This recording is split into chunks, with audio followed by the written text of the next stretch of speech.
sur la croix, son a coulé, coulé pour nos péchés. Son sang est versé, son sang est versé, versé. Oui, scellé. Dis-le encore, dis-le encore. Son sang est versé, versé pour nos péchés. Oh, son sang a coulé. Son sang a coulé. Attends-le. Coulé. Rosanna Maya. Oui, scellé sur la croix. Son sang a coulé, coulé pour nos péchés. Oh, il revela à ses disciples qu'il serait crucifié, qu'il ressusciterait le troisième jour. C'est de Jésus que je parle, le Messie, notre Sauveur, qui nous donne la vie à travers sa mort. Son sang a coulé, Son sang a coulé. oh, son maillot la manchée. Oui, scellé sur la croix. Oh, son maillot Son la sang a manchée. coulé, coulé pour nos péchés. Son sang est versé, Son sang est versé, versé. oh, la manchée. Oui, scellé sur la croix. Son sang est versé, versé pour nos péchés. Jésus, nous te rendons gloire, nous bénissons ton nom pour ce moment. Nous te prions de conduire toutes choses, de nous donner ta parole, au nom puissant de Jésus-Christ. Amen. Amen. Est-ce qu'on peut augmenter juste mon retour? Alléluia. Amen. Voilà, donc je vais nous inviter à prendre nos Bibles dans le livre de Genèse. Genèse chapitre 49, verset 19. Genèse chapitre 49, verset 19. Nous allons lire un verset. Le thème du message, c'est « Destiné à être des vainqueurs ». Genèse chapitre 49, verset 19. Je lis la parole du Seigneur. « Gad sera assailli par des bandes armées, mais il les assaillira et les poursuivra. » Amen. Amen. Voilà donc, le passage, il est certes court, mais nous allons voir que Dieu a vraiment un enseignement puissant à nous donner. Beaucoup de disciples de Jésus-Christ vivent dans la crainte de voir perdurer les échecs du passé, les défaites que nous avons eues ou les défaites de nos parents. Les difficultés liées aux expériences passées viennent comme nourrir une pensée défaitiste. Donc nous avons l'impression que vraiment nous n'y arriverons pas. Beaucoup ont le sentiment d'avoir un plateau de verre sur eux, en sorte qu'ils n'arrivent pas à aller au-delà de quelque chose, n'arrivent pas à aller au bout de ce qu'ils mettent en œuvre. Pourtant, la Bible nous dit que Dieu est un Dieu qui nous a garanti la victoire. Et le but de ce message, c'est de nous donner de comprendre que cette année est différente des autres années. La Bible déclare que dans les derniers temps, les temps seront difficiles. Cependant, la Bible nous dit que nous, enfants de Dieu, nous, Église, nous avons la faveur de notre Dieu. Dans Deutéronome chapitre 11, verset 10 au verset 12, Moïse va parler aux enfants d'Israël. Il va instruire les enfants d'Israël et leur dire que voici, vous êtes sur le point de prendre possession d'un nouveau territoire. Mais je voudrais vous donner quelques indications concernant ce territoire. Le pays dont tu entreras en possession n'est pas comme le pays d'Égypte. Et il leur dit, en Égypte, vous avez souffert. Vous avez été sous la domination, sous l'oppression de Pharaon et de sa tribu.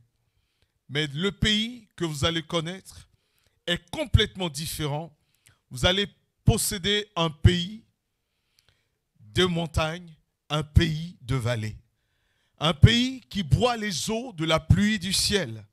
Un pays dont l'Éternel, ton Dieu, prend soin et sur lequel ton Dieu a continuellement les yeux du commencement jusqu'à la fin de l'année. Amen. Et donc Moïse déclare cette parole sur Israël pour dire à Israël, c'est vrai, vous avez connu la servitude, mais vous devez changer votre mentalité parce que vous entrez dans une ère nouvelle, vous entrez dans quelque chose de nouveau et préparez-vous pour cette saison nouvelle que je déclare sur votre vie.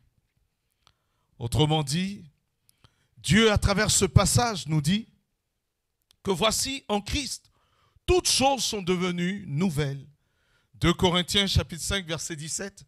Et voici, nous sommes devenus de nouvelles créatures avec des promesses plus excellentes, avec un héritage plus puissant, plus glorieux. Dans Romains chapitre 8 verset 35, la Bible nous dit qui nous séparera de l'amour de Dieu? Serait-ce les persécutions? Serait-ce la tribulation? Serait-ce l'angoisse? Serait-ce la faim ou la nudité ou le péril ou la peur? Et l'apôtre Paul va répondre à cette question en disant « Rien ne nous séparera de l'amour de Dieu ». Mais dans toutes ces choses que nous pouvons vivre, nous devons reconnaître une chose, c'est que nous sommes plus que vainqueurs par celui qui nous a aimés. Et le but de ce message, c'est de te donner, de te rendre compte que nous sommes des victorieux. Nous sommes destinés à être des vainqueurs et non des défaitistes. Dans le passage que nous avons lu, ce passage se déroule dans un contexte particulier. Jacob, au soir de sa vie, va appeler ses enfants et va prophétiser sur chacune de leurs vies, déclarer des paroles. Et il dira, j'annonce ce qui arrivera par la suite des temps. Donc il ne s'agissait pas de paroles simples, de paroles dénuées de sens, mais il s'agissait de paroles prophétiques, de paroles de bénédiction, mais de paroles surtout prophétiques qui allaient déterminer l'identité de chacun de ses enfants par la suite. D'abord, qui est Jacob? Jacob, son nom signifie celui qui prend par le talon, celui qui surplante. Il était trompeur, roublard. Et un jour, pendant qu'il arrivait, il va déclarer à Jacob, tu ne t'appelleras plus Jacob, mais tu t'appelleras Israël. Car tu as lutté avec Dieu, Genèse chapitre 32, verset 28, et avec les hommes, et tu as été vainqueur. Et donc, son nom va changer. Il va s'appeler maintenant Israël, c'est-à-dire celui sur qui Dieu prévaut, celui qui a la faveur de Dieu, qui est le prince de l'Éternel, et celui qui a la faveur des hommes également. Et donc, lorsque Jacob appelle ses enfants dans Genèse chapitre 49, verset 1 au verset 2, la Bible nous dit, Jacob dit à ses fils, verset 2, « Rassemblez-vous, écoutez, fils de Jacob, écoutez Israël. Venez en tant que fils de Jacob, mais les paroles que je prononce sur vos vies ne sont pas des paroles qui viennent de Jacob, mais qui viennent d'Israël. » Alléluia. Jacob représente ce que nous avons hérité des pères. Nous avons hérité pour certains de très bonnes choses. D'autres ont été abandonnés par leurs parents. D'autres ont été maltraités. D'autres ont été rejetés. D'autres ont été brimés. Tu as reçu de ton père physique quelque chose. D'autres ont reçu une bonne éducation. D'autres ont reçu de bonnes choses. Mais Dieu dit, ce n'est l'élévation, la bénédiction ne viendra pas de ta première identité qui procède de ton père et de ta mère, mais la faveur de Dieu qui est sur ta vie viendra de Dieu lui-même, de la promesse de Dieu. Jésus-Christ est le prince de paix. Le prince de paix. Et donc c'est par lui seul que vient la véritable bénédiction. La Bible déclare que c'est la bénédiction de l'Éternel qui enrichit. Il ne la fait suivre d'aucun chagrin. Et dans les psaumes, il est dit que la bénédiction ne viendra ni de l'Orient, ni de l'Occident, mais c'est de l'Éternel que viendra la bénédiction. Et je dis à quelqu'un ce matin, peut-être as-tu été brimé, peut-être as-tu été maltraité, peut-être as-tu connu une saison d'échec, peut-être es-tu en train de reproduire ce que ton père ou ta mère a vécu. Mais laisse-moi te dire une chose, ce n'est pas là ton identité. Ton identité se trouve en Jésus-Christ de Nazareth. Jacob, après avoir appelé chacun de ses fils, va appeler, c'est maintenant le tour de Gad. Gad signifie troupe, signifie une troupe, une bande armée. Sa mère, Zilpa, lorsqu'elle lui donne le nom Gad, elle lui donne un nom de façon prophétique. Elle a vu une partie de son histoire, mais elle n'a pas vu toute son histoire. Elle n'a pas vu tout son futur, tout son avenir. Elle a vu que voici un fils qui aura des luttes, qui aura à lutter âprement, qui parfois sera assailli, parfois sera en face d'adversaires qui sembleraient prendre le dessus sur lui. Mais elle n'avait pas vu la suite. Mais Jacob, Israël appelle Gad et dit à Gad, tu t'appelles troupe, tu es appelé au combat, à la bataille. Tu seras parfois assailli, mais sache que tu assailliras ceux qui t'assailleront. Amen. Tu auras le déçu. Ton identité n'est pas la défaite. Ton identité n'est pas le tourner en rond. Ton identité n'est pas le commencement sans accomplissement. Ton identité ne se trouve pas dans l'échec. Ton identité ne se trouve pas dans l'insatisfaction. Mais moi, Israël, je déclare au nom de l'Éternel des armées que toi, tu assailliras ceux qui t'ont assailli. Alléluia. Tu prendras le dessus sur ceux qui ont semblé prendre le dessus. Nos parents, certes, impriment en nous une identité, mais c'est l'identité de Dieu qui nous donnera d'accomplir les promesses de Dieu. Je dis à quelqu'un ce matin, nous entrons dans une saison nouvelle, dans une nouvelle année. C'est l'heure de réaliser les promesses de Dieu, de réaliser l'amour de Dieu. Le Seigneur te dit que tu seras peut-être éprouvé dans l'année. Tu auras parfois le sentiment que la lutte est difficile, la lutte est terrible. Mais l'Éternel te dit, ton identité se trouve dans la victoire que l'Éternel te donne. Tu n'es pas né pour être détruit. Tes adversaires de l'addiction, de la dette, de la maladie, de la persécution, des accusations, de l'épreuve, cela n'aura pas le dessus sur toi. Au nom de Jésus. Ces choses ne triompheront pas de toi. Peut-être aujourd'hui tu me diras, pasteur, certaines choses ont pris le pas sur moi. Mais je te dis, reçois cette promesse de l'Éternel des armées et tu vivras de victoire en victoire. Ton identité, c'est destiné à être vainqueur. Ton identité, c'est le victorieux. Ton identité est dans le triomphe. Et ce triomphe vient de Jésus-Christ de Nazareth. Vous savez, derrière chaque difficulté, Dieu a fixé un terme, a fixé une limite. Dieu fixe toujours une limite à Satan, aux démons et puissances des ténèbres. Dieu fixe toujours un endroit où l'ennemi doit s'arrêter, où il ne doit pas partir. La mère de Gad ne s'était pas rendu compte que Dieu avait fixé une limite. Dans Genèse chapitre 15, verset 13, Dieu dit à Abraham, « Abraham, voici ta descendance sera esclave dans un pays pendant 400 ans, et ensuite je viendrai, je jugerai la nation à laquelle ta descendance sera asservie. Et ta descendance sortira de la servitude avec de grandes richesses. Dieu dit donc à Abraham, avant même que ton peuple et ta descendance connaissent l'épreuve, j'ai déjà défini le terme de l'épreuve. Dieu donne toujours une limite à Satan, aux démons et aux puissances des ténèbres. Le Seigneur dira à Job, il dira à Satan du temps de Job. Avant cela, il aura appris à Job. Dans Job chapitre 26, Job dira que Dieu a fixé une limite aux ténèbres. Dieu a fixé une limite. Job 26, verset 10. Dieu a fixé une limite aux ténèbres. Les ténèbres ne peuvent franchir certaines limites. Et Job le savait, parce que Dieu le lui a révélé. Job lui-même, lorsque Satan va dire à Dieu, est-ce sans intérêt que Job t'adore?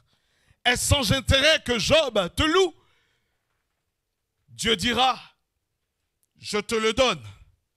Tu peux prendre tout ce qu'il possède, mais tu ne prendras pas sa vie. Dieu a établi une limite aux démons et aux puissances des ténèbres. Dieu a établi une limite. Et sache une chose, Satan n'ira pas au-delà de cette limite.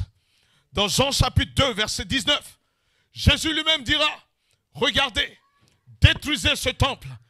Si vous voulez, détruisez, Jean chapitre 2, verset 19, détruisez ce temple, détruisez-le. Mais Dieu a fixé un terme. 3 jours, après ces 3 jours, ce temple sera rebâti. Détruisez ce corps, mais 3 jours, après 3 jours, Dieu a fixé une limite temporelle à la mort de Jésus-Christ de Nazareth. Il mourra 3 jours, mais après ces 3 jours, il sortira du sépulcre. Le premier jour, Satan a commencé à se réjouir. Le deuxième jour, les ténèbres étaient en ébullition. Le troisième jour, oh, le sépulcre ne pouvait pas retenir Jésus-Christ. La mort ne pouvait pas le retenir. Le tombeau ne pouvait pas le retenir. Dieu a fixé une limite à Satan. Dieu a fixé une limite aux sorciers. Dieu a fixé une limite à tes ennemis. Ils ne peuvent supplanter cette limite. Et Dieu te dit cette année, tu entres dans ton identité. Ton identité, c'est vainqueur par Jésus-Christ. Alléluia. Vaincre en s'appuyant sur Jésus-Christ. Oui, en s'appuyant sur sa victoire. La Bible déclare dans Jean chapitre 1, verset 12, à tous ceux qui l'ont reçu, à ceux qui croient en son nom, elle a donné la parole vivante qui est Jésus-Christ de Nazareth, a donné le pouvoir, a donné une posture d'autorité, ce pouvoir de devenir enfant de Dieu, alléluia, lesquels ne sont pas nés de Jacob, mais sont nés de la promesse divine, alléluia. Et donc en Jésus-Christ, nous sommes bénis, nous sommes élevés en Jésus-Christ. Qu'est-ce qu'il a fait, Jésus? Notre victoire est rattachée à lui. La parole dit que tout ce qui est né de Dieu triomphe du monde. 1 Jean chapitre 5, verset 4. Et la victoire qui triomphe du monde, c'est notre foi. Notre foi en quoi? En l'œuvre de Jésus-Christ à la croix. Qu'a-t-il fait à la croix? Colossiens 2, verset 15. Il a dépouillé les autorités, les dominations et les a publiquement traduits en spectacle en triomphant d'elle par la croix. Et la Bible va utiliser un temps. Vous savez, il y a le passé, le présent, l'infinitif, le futur, le plus que parfait, etc. Dans Apocalypse, chapitre 12, verset 11, la Bible utilise le passé parce que tu n'as plus à te battre. La Bible dit, ils l'ont vaincu à cause du sang de Jésus-Christ. Ils l'ont vaincu. Avant même de se battre, vous avez la victoire en Jésus-Christ de Nazareth. Dans Philippiens chapitre 4, verset 13, la Bible dit, je puis tout par celui qui me fortifie. Vous connaîtrez la vérité et la vérité vous assurera la victoire. Et Jésus-Christ est la vérité. Lorsque tu parviens à la connaissance de Jésus, à la connaissance du véritable, du je suis qui s'est révélé à Moïse, à la connaissance du Dieu éternel, la victoire se met en marche dans ta vie.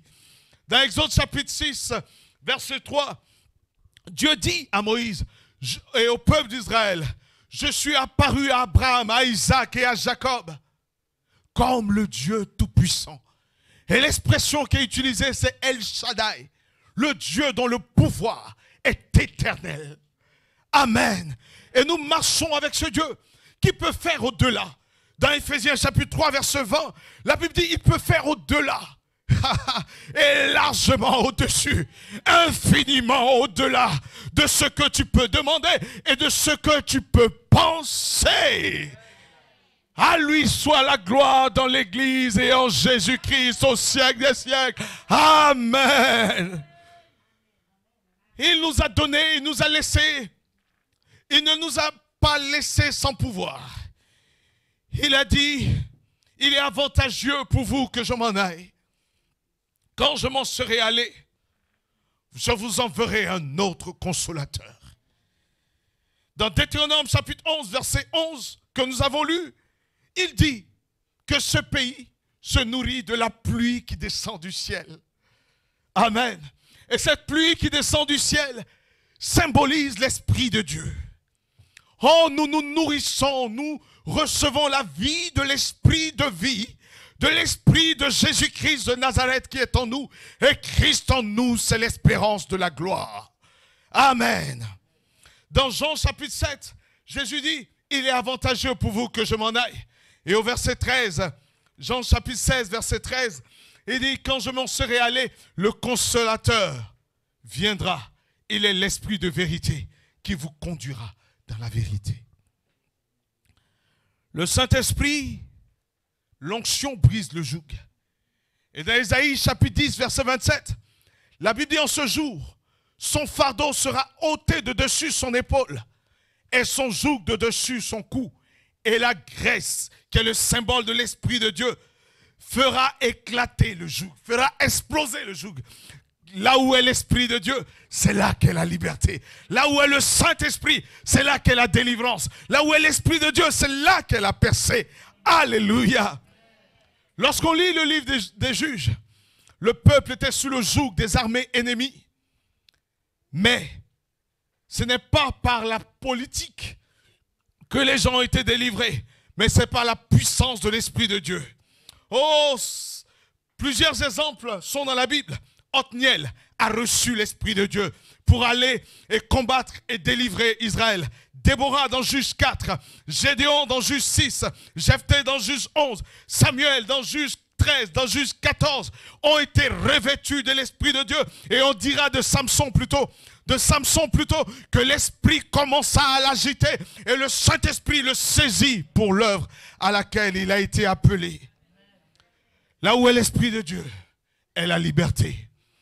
Jésus-Christ, lorsqu'il va entrer dans son ministère, dans Luc chapitre 4, verset 17 au verset 18, la Bible dit Jésus revêtu de l'Esprit de Dieu, rempli du Saint-Esprit, va ouvrir le parchemin et lire cette portion du livre d'Ésaïe qui dit « L'Esprit du Seigneur est sur moi parce qu'il m'a oint.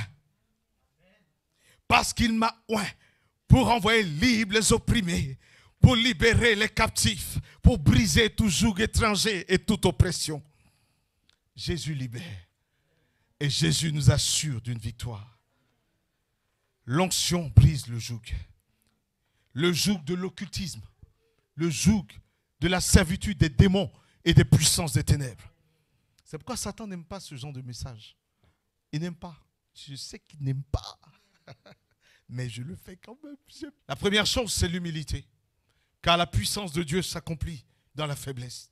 2 Corinthiens chapitre 12, versets 9 à 10. Et le fait aussi de marcher dans la voie de Dieu.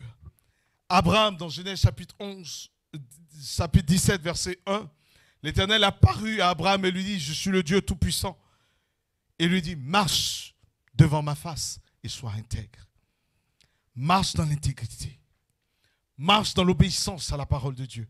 Dans Romains chapitre 12, verset 1, l'apôtre Paul dira que je vous exhorte, frères, par les compassions de Dieu, à offrir vos corps comme un sacrifice vivant, agréable à Dieu. Offre ton corps au Seigneur. Marche dans la sainteté, dans la sanctification. Dans Genèse chapitre 17, verset 10, Dieu va faire une alliance avec Abraham. Et l'alliance de la circoncision. Il établit la circoncision. Mais dans le Nouveau Testament, l'apôtre Paul dira dans Romains 2, verset 29, que la circoncision est celle du cœur. Que vos cœurs soient circoncis au nom de Jésus-Christ. Et vous vivrez la victoire de Jésus. El Shaddai est avec nous. Chaque bataille constitue une étape. Vous savez, à chaque triomphe, Dieu te oint pour un but supérieur, pour une mission supérieure, pour une étape supérieure. Oh, Dieu ne te fera pas sauter les classes, même si tu es un surdoué. Le Seigneur ne connaît pas de surdoué. La Bible dit qu'il ne fait exception de personne. Tous nous avons des étapes avec le Seigneur. Nous marchons avec le Seigneur. Dans Deutéronome chapitre 7, versets 21 à 22, il dira à Israël, Israël, c'est vrai, ne sois pas effrayé à cause de tes ennemis, car l'Éternel ton Dieu est au milieu de toi, comme un Dieu grand et terrible. Il te donnera de la victoire sur tes ennemis. Au verset 22, il dit, l'Éternel chassera tous tes ennemis, mais peu à peu. Pourquoi? Tu ne pourras pas les exterminer tout de suite. Tu partiras d'étape en étape à cause des bêtes des champs pour que tu puisses progresser progressivement et qu'ils puissent te oindre pour des missions beaucoup plus grandes. Le Seigneur dit, il te dit ce matin, c'est normal que tu passes par l'école de l'endurance, de la résilience dans l'épreuve, de la persévérance. C'est une épreuve nécessaire. L'épreuve de la justice de Dieu. Apprendre à se contenter du témoignage de Dieu sur ta vie et non du témoignage des hommes. Quand les hommes t'insulteront, quand les hommes te mépriseront, quand les hommes te rejetteront. Il y a aussi l'école de la prière. L'école de la prière qui t'emmène à surpasser ton corps. Lorsque ton corps te dit dors, tu dis non, nous devons rencontrer l'Éternel. Nous avons un rendez-vous avec Dieu. L'école du pardon. Lorsque les hommes et les femmes te blessent, ce que tu aimes le plus, ceux en qui tu t'es investi le plus, vont te trahir. Et l'école de la trahison fait partie de l'école biblique. Alléluia. L'école du Seigneur passe par la trahison. Il y a l'école de la mort et de la résurrection. Oh, tu dois connaître aussi la mort à tes pensées, à ta conception, pour une résurrection en nouveauté de vie. Il y a l'école de l'humilité. Et tout cela, tu ne peux franchir ces étapes que si tes regards sont sur Jésus. Hébreux 12, verset 2. Ayez le regard sur Jésus, consommateur de la foi, qui en vue de la joie qui lui était réservée, il a souffert la croix, méprisé l'ignominie, et il s'est assis enfin à la droite de Dieu. Au verset 3 d'Hébreux 12, la Bible dit, considérez en effet celui qui a supporté contre sa personne une telle opposition de la part des pécheurs, afin que vous ne vous lassiez point l'âme découragée. Le découragement est une arme de l'ennemi. Il va faire en sorte que tu ne puisses pas être heureux, heureuse, découragée, abattue, que tu baisses les bras et que tu dises que Dieu t'a abandonné. Mais le Seigneur dit, une mère abandonne-t-elle son enfant? Même si une mère abandonne son enfant, l'Éternel, ton Dieu, ne t'abandonnera jamais. Il dit, je t'ai gravé sur mes doigts. Dieu te voit tous les jours et il prend soin de toi. Enfin, pour atteindre ce but, il faut veiller à garder son armure. Son armure, puisque ton armure t'assure de la victoire et de la défense. La Bible nous dit, afin de résister dans les mauvais jours, car le monde passera par de mauvais jours. La Bible dit, revêtez-vous des armes de Dieu. Les mauvais jours, c'est des tentations beaucoup plus fortes. Aujourd'hui, tu as Netflix, programme gratuit. Tu regardes tout le temps. Moins de 16 ans, moins de 18 ans, etc. Gratuit. Il y a des offres partout. Canal, pornographie, etc. Les tentations sont partout. Lorsque tu prends la télé, tu dois avoir une télécommande après. Tu dois dégainer rapidement, sinon tu vas tomber dessus des images. La tentation est très forte. Elle sera encore plus forte. Et c'est pourquoi la Bible dit veillez. Matthieu 26, verset 41. Veillez et priez afin que vous ne tombiez point en tentation. Gardez les armes de Dieu. Les armes de Dieu te permettent de tenir la vérité. Quand l'ennemi te dira mens, corromps, ne fais pas les choses normalement, tu diras je me maintiens dans la vérité parce que la vérité est pour moi une arme. Quand l'ennemi te dira pourquoi crois-tu encore en Dieu alors que tu as échoué toutes ces années, qu'est-ce qui va changer cette année? Tu lui dis j'ai confiance en mon Dieu et tu saisis le bouclier de la foi. Lorsque l'ennemi te dira que t'a-t-il servi de servir Dieu toutes ces années, ta vie ne change pas, tu diras je me revêts de la chaussure qu'est le zèle de l'évangile. Alléluia. Quand l'ennemi te dira oui, pêche un peu, ce n'est pas grave, tu lui dis non, ce n'est pas le lot des justes, car j'ai revêtu la cuirasse de la justice. Alléluia. Quand tu te diras sois dans le mensonge, j'ai revêtu la ceinture de la vérité, et tu lui dis regarde ma ceinture, c'est dans la vérité. Satan se tient dans le mensonge, mais moi je me tiens dans la vérité. Jésus-Christ est la vérité. Et c'est là, vous savez, après chaque victoire, on est beaucoup plus vulnérable. Lorsque tu as une première victoire, vous savez, parfois quand tu es admis, pour les élèves, je parle aux étudiants parce qu'on a beaucoup d'étudiants dans l'église. Lorsque tu viens d'être admis, tu penses que tout est waouh. Mais l'ennemi attend. C'est vrai, tu as pu tenir dans les mauvais jours, mais il attend tes temps de victoire. L'homme se révèle dans deux situations, dans le manque et dans l'abondance. La vraie nature de quelqu'un. Et le diable sait que quand il t'a donné une victoire, tu es fragile. Et c'est pourquoi la Bible dit, continue à tenir ses armes après avoir tout surmonté. Il a dit, Gad, ils t'assailleront. Ne sois pas étonné. Femme, mon frère, ma soeur, ne sois pas étonné que des personnes se lèvent contre toi dans ton bureau, partout où tu es, sur ton lieu de travail, dans ton université, dans ta famille. Vous savez, je disais à quelqu'un qui pleurait, il y a quelques semaines de cela, je lui disais, et qui pleurait parce que la personne a été trahie. Tu seras haï par tes proches, mais tiens ferme. C'est parce que tu as la graine de Jésus-Christ. Matthieu chapitre 13, verset 55. On dira de lui, mais ses parents vont dire, n'ont pas cru en lui au départ. Lève-toi. Marche dans la victoire de Jésus. Car ton nom, c'est victorieux. Dis avec moi, je m'appelle victorieux. Amen. Je vais inviter la jeune sœur. Et nous allons chanter ensemble, proclamant la victoire de Jésus. Qui pourra vaincre le Seigneur? Nul ne peut, nul ne pourra. Qui le croit avec moi? Mais avant de chanter ce chant,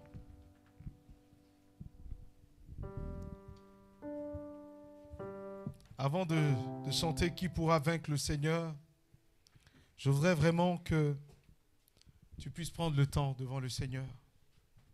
Certainement, dans ta marche avec le Seigneur, il y a eu des moments où tu as failli dans ta foi, où tu as laissé tes armures, où ton zèle a baissé, où il t'est même arrivé de murmurer contre Dieu.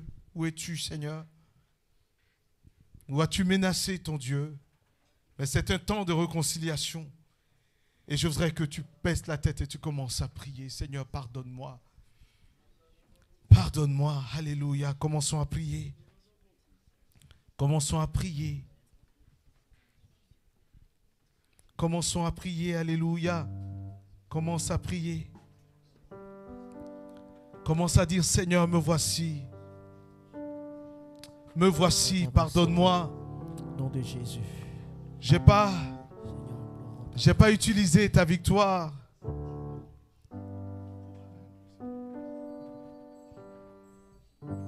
Qui pourra vaincre le Seigneur? Nul ne peut, nul ne pourra. Qui pourra vaincre notre roi? Nul ne peut, nul ne pourra. Oh, oh, oh, la victoire est à Jésus, la victoire à notre Dieu. Oh, oh, oh, la victoire est à Jésus, la victoire est notre Dieu. Est-ce qu'on peut se tenir debout? Qui pourra vaincre le Seigneur? Nul ne pourra. Qui pourra vaincre notre Dieu? Nul ne peut, nul ne pourra. Oh, oh, oh, la victoire est à Jésus, la victoire à notre Dieu. Oh, lève la voix, lève la voix. Oh, la victoire, la victoire, la victoire à notre Dieu. Je mets ma confiance en toi. Je mets mon espoir en toi. Ma délivrance, mon pourvoyeur, je trouve ma victoire en Jésus. Ma délivrance, mon pourvoyeur, je trouve ma victoire en ton nom. À jamais victorieux, à jamais vainqueur, je trouve ma victoire en ton nom. Oh, oh, oh, la victoire est en Jésus, la victoire notre Dieu. Dis-le encore avec moi. Oh, oh, oh, la victoire est en Jésus, la victoire notre Dieu. Commence à proclamer en cette année 2021 la victoire de Jésus. Commence, élève la voix, élève la voix. Et commence à prier, on va prier, on va prier, on va prier. Élève la voix et commence à proclamer. Proclame la victoire. Commence à proclamer la victoire. La victoire de Jésus dans tous les domaines de ta vie. Dans tous les domaines. Proclame, proclame, proclame, proclame, proclame, proclame. Bouge s'il le faut. Bouge, bouge, bouge, bouge. Mais proclame la victoire de Jésus. Nous proclamons ta victoire. Nous proclamons ta victoire dans nos familles, ta victoire dans nos projets, ta victoire dans ton œuvre. Nous proclamons. Oh, oh, oh, oh. La victoire est à Jésus, la victoire à notre Dieu. Oh, oh, oh. Le Saint-Esprit est là pour renouveler. Le Saint-Esprit est là pour toucher. Des héros, des héroïnes vont être appelés maintenant par la puissance de l'Esprit de Dieu. Le feu du Saint-Esprit est là pour équiper à nouveau. Pour équiper à nouveau. Samouyat. Tu avais été désespéré, mais ton Dieu te dit, je n'en ai pas fini avec toi. Je te renouvelle pour l'œuvre à laquelle je t'appelle. Ce matin, je te renouvelle. Le feu du Saint-Esprit est là. Il est en train de saisir des hommes et des femmes, des personnes.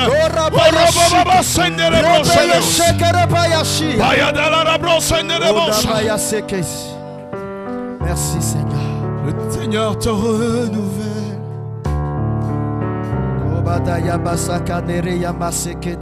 Victoire au Seigneur de la vie. Victoire.